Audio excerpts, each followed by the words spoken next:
Madam next one also 40 రూపీస్లో మంచి షైనీగా ఉంది. ఇది క్లిప్ అంతా ఇన్సైడ్ షైనీ వస్తుంది.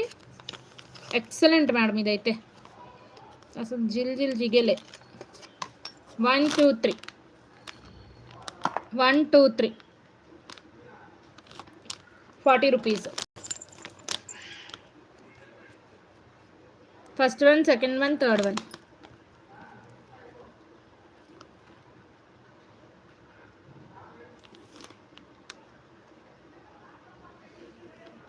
సిస్ అది సింగిలా? ఎవరన్నా అడిగితే పెడతాను Latha sis. Hi Sitadevi sis. 4040 అండి, సూపర్ ఉన్నాయి. ఇది మొత్తం ఇన్సైడ్ వచ్చేస్తుంది మీకు. గ్లిటరీ అన్నది ఇన్సైడ్ మేడం, మీకు హ్యాండ్కి అంటుకోవడం కానీ ఏది ఉండదు. ఓకేనా? 4040 ఈచ్ వన్.